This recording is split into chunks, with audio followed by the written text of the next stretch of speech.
자, 여러분 안녕하십니까? 이번 시간에는 한국은행에서 발간된 알기 쉬운 경제지표 해설, 그 책에 나와 있는 내용을 중심으로 경제지표에 대한 해설을 간단하게 하도록 하겠습니다. 먼저 요즘 들어서 가장 이슈가 되는 게 이제 고용과 또 임금과 관련된 통계 자료가 되겠습니다. 그래서 먼저 그걸 먼저 살펴보도록 하겠습니다. 자, 여기 내용을 보시면은요, 영화 빌리 엘리어트라고 보신 적 있습니까? 제가 대학원 다닐 때 이런 영화를 제가 좋아하진 않지만은 아는 교수님에 끌려가지고 요 영화를 본 적이 있습니다. 자, 내용인즉슨 주인공이 이제 영국의 북부 지역의 탄광촌에 사는 11살 소년 빌리가 되겠습니다. 탄광촌이니까 당연히 열악한 환경입니다. 그때 발레 재능을 발견한 다음에 그 꿈을 점차 실현해 나가는 과정을 말 그대로 감동적으로 그리고 있습니다. 나중에 이제 한 마리의 백조가 돼가지고 여기 보세요. 다 여자들만 이 발레를 하는데 남자가 이제 발레를 하게 되면서 나중에 발레로서의 재능을 꽃피게 되면서 쫙 날아가면서 이제 영화가 끝나게 되는데요. 아무튼 이 탄광초는 이미 쇠락의 길로 접어들어 있습니다. 그래서 여기 나와 있는 것처럼 그런데 위태로운 환경과 아이의 발랄한 춤 사위가 묘하게 어우러져 있는, 그래서 보는 이의 흥미를 자아냈다라는 얘기입니다. 자, 탄광촌이기 때문에 거기선 다수의 실업자가 발생합니다. 고용과 관련된 상황이 되는 것이죠. 이거 관련해서 차차 다시 한번 볼 겁니다. 그래서 사양산업에서 발생하는 실업자를요, 우리가 구조적 실업이다 이렇게 얘기를 할 거예요. 자, 그리고 영화 반가반가라는 그 영화에서는요, 요건 제가 보진 않았거든요. 근데 연달아 취업에 취직한 어떤 한국인 청년이 외국인 노동자가 오히려 취업이 잘 되니까 부탄인으로 변장을 해가지고요, 좌충우돌하는 이야기를 코믹하게 그리고 있는데, 우리나라 청년의 실업 문제와 외국인 근로자들의 노동 실태를 한데 잘 엮어가지고 노동시장의 다면적인 모습을 잘 표현한 영화가 되겠습니다. 또 실업과 고용이라는 것은 여기 나와 있는 것처럼 또 세대 간의 문제를 불러일으키기도 합니다. 그래서 전 세계적으로 우리나라는 빠른 속도의 어떤 고령화를 경험하고 있죠. 그래서 일본보다도 더 빠른 속도로 되고 있습니다.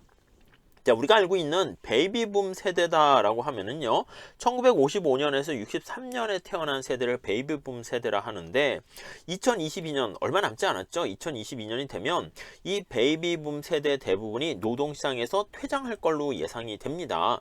그러면 거의 700만 명에 이르는 거대한 인구 집단이 퇴장하게 되면 이게 우리나라 노동시장뿐만 아니라 우리나라 경제에 어떤 영향을 미칠 것인가, 그게 이슈가 되겠습니다. 자, 또 영화 인턴이라는 영화 보셨습니까? 이 영화에서는 1년 반 만에 성공 신화를 이룬 CEO와 또 멋진 양복을 차려입은 70대 인턴 이야기로서 청년의 패기와 장년의 지혜가 서로 잘 융합된 그런 영화입니다. 자, 노동시장에 새로 진입하는 청년 세대와 또 그 노동시장에서 점차 퇴장해야 되는 장년 세대를 모두 보듬어서 한국 사회 여러 가지 생각할 거리를 던져주고 있다 이겁니다. 자, 고용과 노동시장 언제나 우리의 이슈가 되고 있는데요. 자, 먼저 고용에 대해서 한번 살펴보도록 하겠습니다.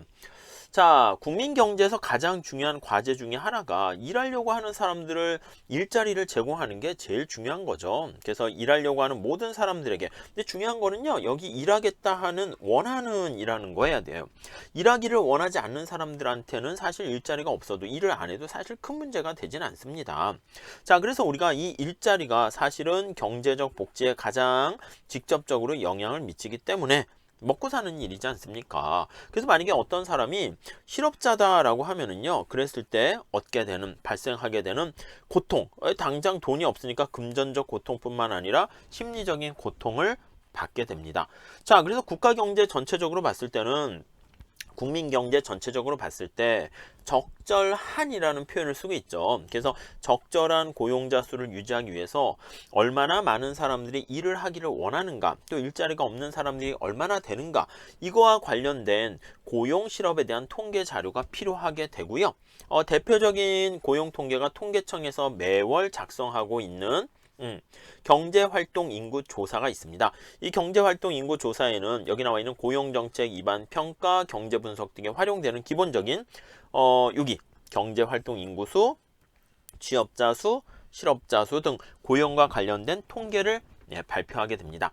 자, 우선 기본적으로 여러분들이 아셔야 될 게 경제활동 인구 조사입니다. 이거는요, 매월 15일 현재 대한민국에 상주하는 15세 이상, 그러니까 15세 미만 인구 같은 경우에는 노동 가능한 인구가 아니라고 보는 거죠. 그래서 학교 다녀야 될 미성년자라고 생각을 하는 겁니다. 그래서 현역 군인, 그리고 공익근무 요원, 상근 예비역, 전투 또는 의무 경찰이라든가 형이 확정된 교도소 수감자 등을 제외한 인구이다. 그러니까 이 사람들은 일할 수 있는 상황이 아닌 거잖아요. 그래서 경제활동 인구 조사 거기서 빠지게 됩니다. 자, 그리고 실제 조사를 할 때는요, 샘플을 뽑아서 해야 되는데 조사 대상의 표본은 어떻게 됩니까? 라고 하면 그 인구주택 조사 총조사 결과에 기초해서 35,000 가구를 대상으로 해서 매월 15일이 포함된 일요일부터 토요일까지 일주일 동안 조사를 하게 됩니다. 자, 그래서요, 경제활동 인구로 이제 분류하게 되는 것은 여기 나와 있는 것처럼 15세 이상 노동 가능한 인구 중에서 취업을 위해서 구직 활동을 하고 있는 사람, 그 사람들이 경제활동 인구다라고 보시면 되겠고요. 비경활 인구라고 합니다. 비경제활동 인구라는 것은 15세 이상 인구 중에서 집안에서 가사라든가 육아를 전담하고 있는 주부, 학교에 다니고 있는 학생, 네, 그렇죠. 파란 색깔로 체계도 되어 있습니다. 일을 할 수 없는 연로자 또는 심신장애자, 그리고 자발적이라는 게 중요합니다. 자발적으로 자선사업이나 종교단체에 관여하고 있는 사람, 또 구직 단념자가 들어가죠. 그래서 여러분들이 체크하셔야 될 거는 여기 나와 있는 자발적이라는 거, 그리고 구직 단념자, 이런 사람들이 비경활 인구에 포함된다 라고 보시면 될 것 같습니다. 자, 그래서요, 이거는 우리가 잘 보셔야 되는데, 뭐 각종 시험뿐만 아니라 기본적인 신문 기사에서 우리가 고용 통계를 볼 때 잘 보셔야 됩니다. 자, 우선 첫 번째는 뭘 보셔야 되냐면 15세 이상 인구 중에서 일할 의사가 없는 사람들을 비경활 인구라 합니다. 그 안에는 누가 들어가냐면 육아, 가사, 통학, 앞에서 말씀드린, 그리고 연로, 그리고 심신장애, 기타 취업준비라든가 진학준비, 군대를 입대하기 위해서 대기하거나 쉬었음, 기타 이런 요소들은 비경활 인구에 속하고요. 경제활동 인구에는요, 여기 나와 있는 취업자와 일할 의사가 있는 거예요. 실업자로 나뉘게 된다라고 보시면 될 것 같습니다. 취업자는 요거 다시 좀 이따 설명을 드리도록 할게요. 자, 이렇게 돼 있고요. 통계청에서는 경제활동 인구 조사를 이용해 가지고 다양한 고용 관련된 지표를 만들어내게 되는데, 가장 대표적인 고용 지표가 무엇입니까? 라고 하면은요, 경제활동 참가율이 되겠습니다. 자, 이거는요, 앞에서 말씀드린 것처럼 15세 이상 인구 중에서 경제활동을 하려는 인구가 차지하는 비율을 나타내고요. 그 다음에 우리가 이제 많이 얘기하는 게 실업률입니다. 실업률은요, 경제활동 인구 중에서, 자, 분모가 바로 뭐냐면 경제활동 인구예요. 15세 이상 모든 인구가 아닙니다. 그래서 비경활 인구를 빼게 되는 것이고요. 이따 다시 한번 표로 말씀드릴게요. 그 중에서 실업자가 차지하는 비율입니다. 자, 그리고 또 하나의 고용지표가 고용률입니다. 이거는 만 15세 이상 인구 중에서 취업자가 차지하는 비율이다, 이렇게 보시면 될 것 같습니다. 네, 이 정도 정리를 하시면 되겠어요. 자, 이걸 간단한 표로 정리를 하면 이렇게 볼 수 있습니다. 대한민국 전체 인구 중에서 15세 미만은 빠지는 거예요. 그래서 여기 15세 미만 인구는 제외를 하는 거죠. 여기는 15세 미만은 빼요. 그리고 15세 이상 인구 중에서 여기 나와 있는 것처럼 일할 의사가 없는 사람은 또 빠집니다. 예, 여기요. 비경활 인구로 해서요, 여기는 빠지게 돼요. 이 색깔을 좀 다른 색깔로 할까요? 이렇게 빠지게 됩니다. 아셨죠? 그래서 경제활동 인구 여기 보면 B가 되는데, 요 B 경제활동 인구 중에서 일하려고 하는 사람, 그 취업을 구한 사람, 그 사람들을 취업자다 이렇게 얘기하고요. 안타깝게 직장을 구하지 못한 사람, 그런 사람들을 실업자다 이렇게 얘기합니다. 그래서 지금 말씀드린 것처럼 실업률은 어떻게 계산합니까? 라고 하면 여기 나와 있는 것처럼 B 경제활동 인구 중에서 실업자 수를 실업률 이렇게 합니다. 그런데 문제는 뒤에 다시 말씀드리겠지만 일할 의사가 없는, 취업을 하려고 노력을 했는데 직장을 못 잡은 거예요. 그래서 그런 경우를 낙담, 좌절한, discouraged라는 말을 씁니다. 좌절에 빠진 그런 실업자를 일할 의사가 없으니까 그 경우에는 그 사람들은 여기로 들어갑니다. 비경활 인구로 들어가 버리게 돼요. 이쪽으로 들어가 버리는 거죠. 이쪽으로 들어가 버리니까 오히려 이 전체 경제활동 인구가 작아지게 돼서 오히려 체감적인, 그리고 실업률과 공식 실업률이 괴리가 발생합니다. 그래서 등장하는 게 바로 고용률이다라고 생각하시면 되겠습니다. 자, 여기서 좀 더 구체적으로 살펴보도록 하겠습니다.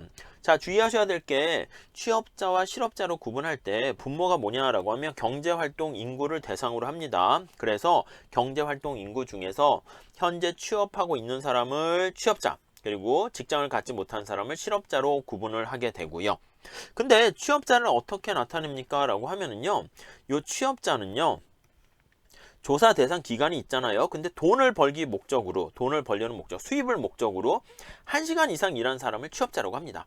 아니면 돈을 벌려는 목적이 아니라 뭐 사실은 아빠 일을 도운 거야. 근데 이것도 수입을 목적으로 하긴 안 했겠지만 18시간 일한 돈을 안 받았어요. 무가족 종사자도 이 사람은 취업자로 봅니다. 아셨죠? 그리고 직업 또는 사업체를 가지고 있는데 잠깐 내가 병이라든가 사고, 연가, 교육, 노사분교 등으로 일하지 못하고 일시적으로 휴직한 사람도 취업자다. 이렇게 보시면 되겠습니다.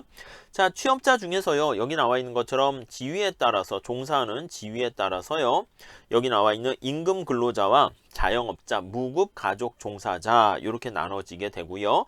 임금 근로자는 여기 나와 있는 것처럼 임금, 봉급, 일당 등 어떤 형태로든 일한 대가를 받는 근로자를 얘기합니다. 그래서 상용, 임시, 일용으로 구별되고요.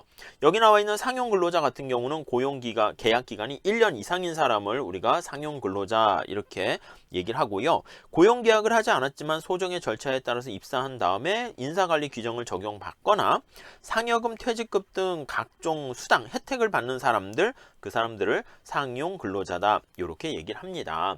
반면에 임시 근로자는 어떻게 됩니까? 라고 하면요. 고용 계약 기간이 1개월 이상 또 1년 미만인 사람들 거기에 해당하고요.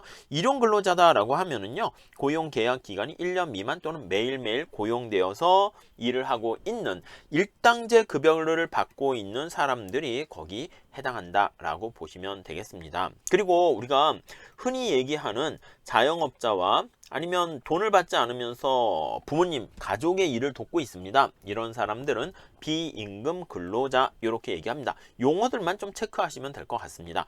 자, 그 다음 우리가 보셔야 될 게 실업자 이렇게 나와 있는데요. 실업자다라고 하면은요, 조사 대상 기간 중에서 수입이 있는 일을 하지 못하고 근데 직장을 구하려고 하는 적극적인 노력을 하고 있어야 됩니다. 이 적극적으로 구직 활동을 하지 않는 사람은 그래서 만약에 일자리가 생기면 즉시 취업을 할 수 있는 사람들, 그런 사람들을 우리가 실업자, 근데 아직 구하지 못한 것이죠. 그래서 실업자를 분류할 때 적용되는 뭔가 공통된 나라마다의 기준을 정해야 되잖아요. 그게 ILO라고 얘기하는데요. 용어 정도 봐주세요. 국제노동기구라고 얘기합니다. 그래서 인터내셔널 할 때 I고요. 레이버 오거나이제이션 해가지고요. 거기서 보통 OECD 국가 할 때 블러블러 해가지고 기준을 정하게 됩니다. 네. 자, 그 다음에 우리가 이제 보셔야 될 지표가 고용률과 실업률이 나와 있는데요. 주의해야 될 거는 언제나 뭐 시험이나 아니면 우리가 각종 어떤 질문, 신문에서 오해를 불러일으키는 그런 내용이 바로 뭐냐면 고용 통계를 할 때 취업 준비자와 구직 단념자에 대해서 우리가 잘 생각을 하셔야 됩니다. 그래서 구직 단념자 같은 경우에는 직장을 구하려고 막 했는데요. 구직 활동을 열심히 하던 사람이 자꾸 자소서를 내고 원서를 접수했는데 자꾸 취업이 안 되는 거야. 그래서 구직 활동을 아예 포기했습니다. 이게 되게 안타까운 상황이잖아요. 근데 포기하게 되면 어떻게 되냐면 비경할 인구로 반영이 됩니다. 그래가지고요. 여기 나와 있는 비경할 인구로 전환돼서 실업률이 공식적인 실업률이 낮아지게 되는 문제가 발생하게 되는 것이죠. 그래서 국민들이 느끼는 진짜 체감 실업률과 실업 통계로 나타내는 공식 실업 지표와 괴리가 발생하는 가장 큰 이유가 여기 나와 있는 구직 단념자 때문이다. 그래서 우리가 정부에서는 어떤 지표를 만들게 됩니까? 라고 하면은요, 여기 나와 있는 고용률이라는 지표를 만들어내게 됩니다. 고용률이라는 것은요, 우리가 15세 이상 인구를 기준으로 계산합니다. 요거요, 잘 좀 체크하시면 될 것 같습니다. 15세 이상 인구를 기준으로 하기 때문에 실업자와 비경할 인구, 거기에 따른 이동에 영향을 안 받습니다. 자, 무슨 말씀인지 제가 다시 한번 말씀드릴게요. 자, 우리가 보통 실업률을 계산할 때 어떻게 얘기하냐면, 자, 여기다가 이렇게 표시를 하도록 합시다. 자, 그래서요, 15세 미만 인구는 빼요. 아셨죠? 그래서 여기 나와 있는 15세 미만 인구는 빠지게 되고요. 이건 노동할 수 있는 인구가 아니라고 보는 겁니다. 그래서 15세 이상 인구 중에서 일하겠다는 의사가 없는 사람은 또 빠집니다. 비경할 인구로요. 그래서 여기 있는 사람들은 이렇게 또 빠져요. 이렇게 고동으로 할게요. 그래서 이 사람들은 비경제활동 인구, 비경활 인구 이렇게 할게요. 그래서 N이라고 쓸까요? None 이렇게 썼습니다.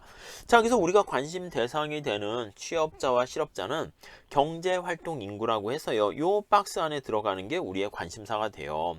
그 중에서 직장을 구한 사람과 구하지 못한 사람이 이렇게 나눠지게 되는 거죠. 그래서 여기 한 사람을 취업자 이렇게 할게요. 취업자 이렇게 되고요. 직장을 구하지 못한 사람, unemployer 해가지고 실업자 이렇게 얘기할게요.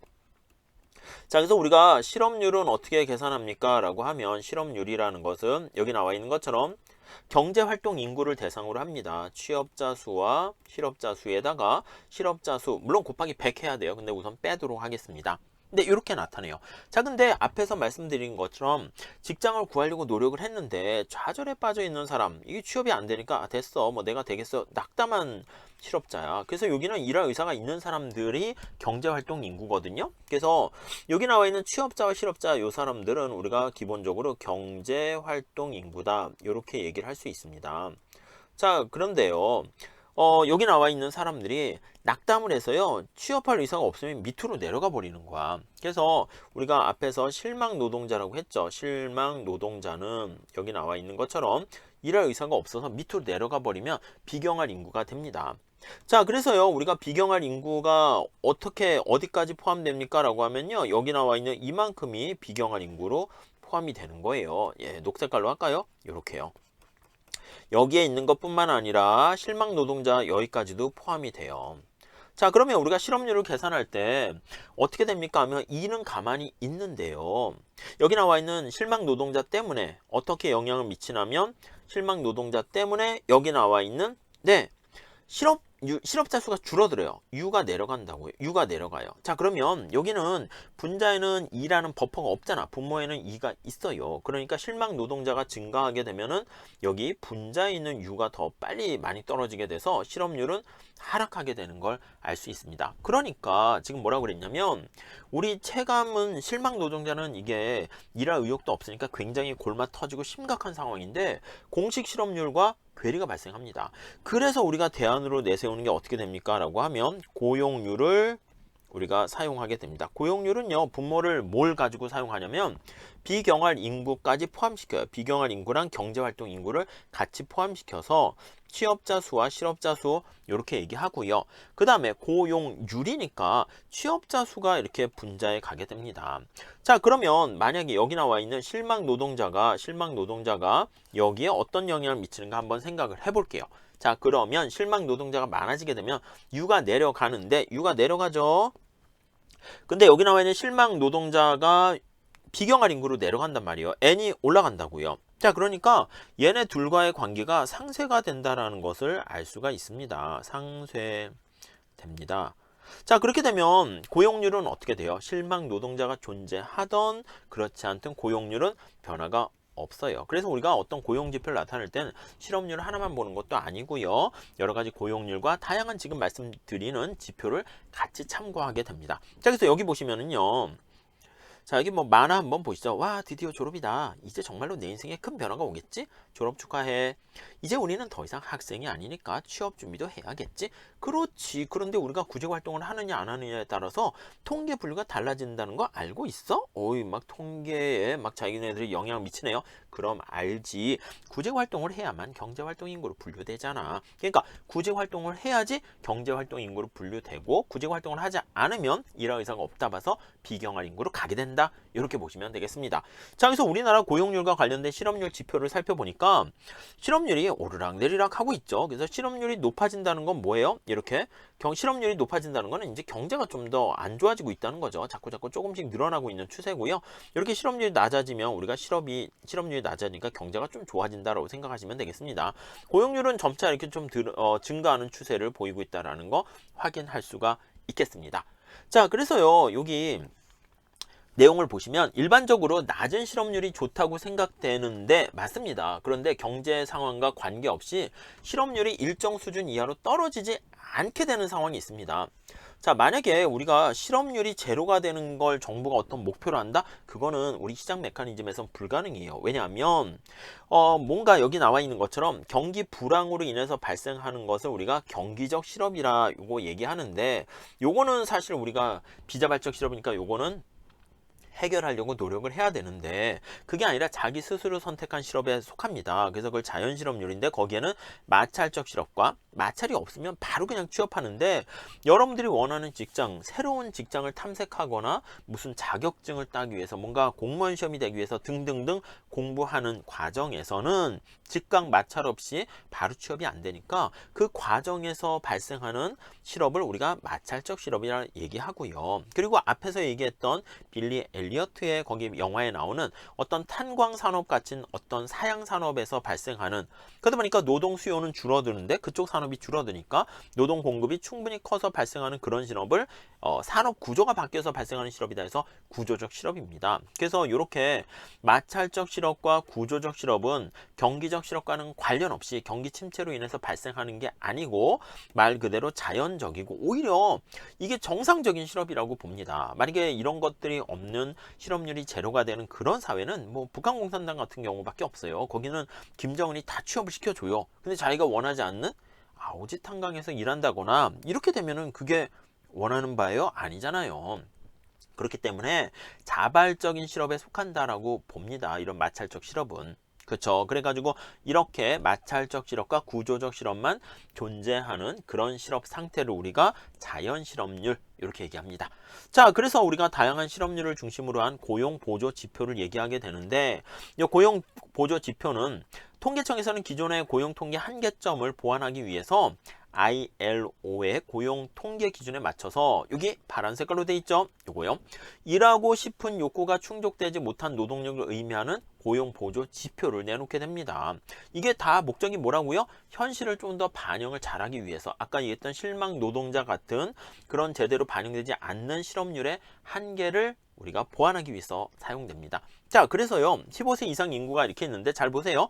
경제활동 인구랑 비경활 인구로 먼저 구별이 되고요. 경제활동 인구 중에서 취업자와 실업자 이렇게 나타내고요. 취업자 중에서는 뭐 시간 관련 추가 취업 가능자와, 여기 보시면 그 밖에 취업자 해서, 여기 나와 있는 실업자와 이게 파타임으로 잠깐 일을 하는 거예요. 이 사람도 취업은 했지만 사실은 뭐 거의 뭐 제대로 된 직장이 아니라고 볼 수 있겠죠. 그리고 비경활 인구에서요 잠재 취업 가능자, 잠재 구직자 이런 사람들을 고용 보조 지표의 구성 요소라고 이렇게 얘기를 하게 됩니다. 자, 그래가지고 우리가 만들어낸 고용 보조 지표 첫 번째가 뭐냐면 경제활동 인구 대비 시간 관련 추가 취업 가능자 그리고 실업자. 고용 보조 2는요 확장 경제활동 인구에서 경제활동 인구에다 잠재 경제활동 인구 분의 실업자와 잠재 경제활동 인구 이렇게 되고요. 그 다음 확장 실업률 해가지고요 확장 경제활동 인구는 경제활동 인구에다 잠재 경제활동 인구, 위에 표를 잘 보세요. 어디까지 포함되나? 그래서 시간 관련 추가 취업 가능자와 실업자 플러스 잠재 경제활동 인구 해서 나타내게 됩니다. 그래서 여기 보시면 고용 보조 관련된 지표 1 해가지고요. 고용 보조 지표 2 하고요. 고용 보조 지표 3 해가지고 이렇게 보조 지표를 사용하고 있습니다. 아셨죠? 자, 그래가지고요. 다시 한번 말씀드리면, 아니 이 고용 보조 지표는 왜 만드는 거야? 라고 하면 현실에서 느끼는 체감 실업률과 실제 발표하는 공식 실업률 간의 괴리를 좀 더 메꾸거나 좀 더 보완하기 위해서 사용되고 있습니다. 그래서 여기 보시면은 실제 최근 3년간의 공식 실업률과 고용보조 지표를 살펴보면 여기 나와 있는 것처럼 우리 실업률은 뭐 사실 4% 안 되는 것처럼 이렇게 쫙 나와 있잖아요. 그렇지만 계절 조정까지 한 겁니다. 고용보조 지표 1, 2, 3 확장 실업률 이런 것까지 감안하면 훨씬 실업률이 높아진다라는 것을 우리가 알 수가 있습니다. 아셨죠? 네, 그런 정도만 우리 체크하시면 될 것 같고요. 그 다음에 이제 여러 국가들도 또 다양한 대체 지표를 16단계로 해가지고 구분하고 있는데, 뭐 책에 나와 있긴 한데 그것까지 우리가 암기하거나 뭐 내용을 정리하거나 뭐 그럴 필요까지는 없을 것 같습니다. 우선 요 정도까지만 정리하시면 될 것 같고요. 그 다음에 그 뒤에 뭐 여러 가지 부가조사 이런 것들이 나와 있는데, 그런 것들은 뭐 참고로 한번 읽어보시면 될 것 같고, 요거는 요 정도까지만 하고 다음 시간에 다시 이어서 얘기하도록 하겠습니다. 자, 감사합니다.